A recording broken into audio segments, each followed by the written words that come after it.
এই তিথি, এদিকে আসো।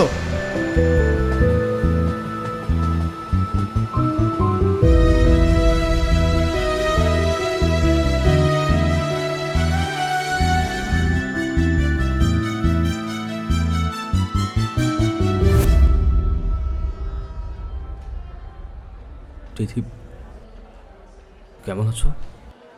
আমি ভালো আছি। আমার তো বিশ্বাসই হচ্ছে না যে তোমাকে আমি সামনাসামনি দেখতে পাচ্ছি।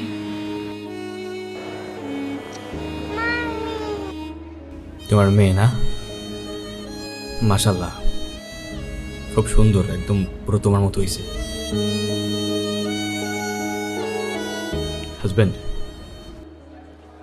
একদম পুরো পিওর জেন্টলম্যান। তিথি, কে ইনি? ফ্রেন্ড, তিথির অনেক আগের বন্ধু। দুলাভাই, এই সেই রুদ্র। কি ব্যাপার, তোমরা এখনো এখানে দাঁড়িয়ে আছো? ট্রেন এখনো আসেনি? না, ট্রেন আসতে মনে হয় একটু টাইম লাগবে। আসো মামা। আপনাকে খুব চেনা চেনা মনে হচ্ছে। আরে চেনা চেনা তো লাগবেই। ও হচ্ছে তিথির সেই না বলো ভালোবাসা, যার জন্য তিথি বিয়েটাই ভেঙে দিয়েছিল। ও আচ্ছা, আপনি সে? তিথির তাহলে বিয়ে হয়নি? না, হয়নি। চলো না, বাবুর জন্য কিছু খাবার নিয়ে সিট নিই।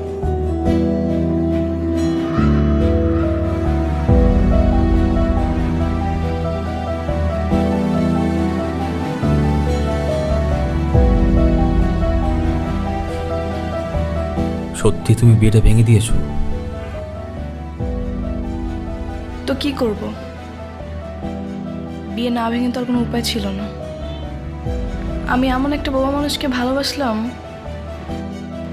যে আমাকে ভালোবাসলো ঠিকই, কিন্তু বলতে আর পারলো না। একবার বলতে তো পারতা রুদ্র।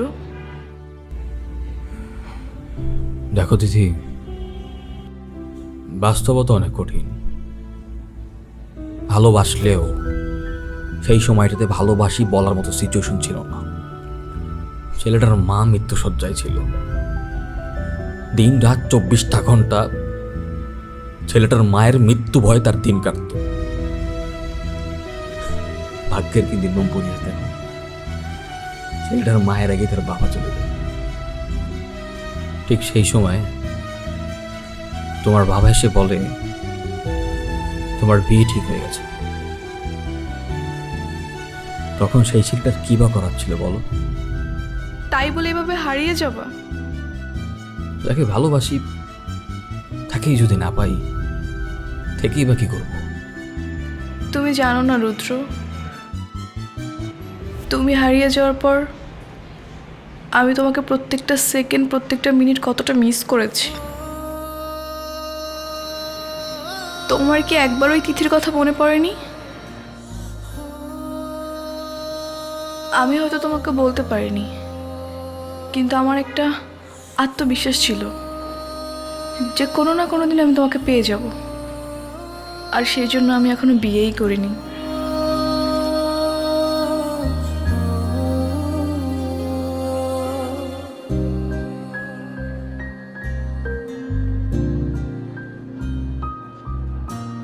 সৃষ্টিকর্তা বড়ই মহান, দয়াবান। তিনি আমার প্রতি নির্দয় হতে পারতেন, কিন্তু তিনি নির্দয় নন। জীবনের সবকিছু হারিয়ে ছেলেটা যখন সৃষ্টিকর্তার কাছে বারবার মুক্তি চাইত, অতঃপর সৃষ্টিকর্তা তার ডাক শুনেছে। দেখো, আমার জীবনের সবকিছু সৃষ্টিকর্তা কেড়ে নিলেও বেঁচে থাকার জন্য আমার ভালোবাসার মানুষকে তিনি আবার ফিরিয়ে দিয়েছেন।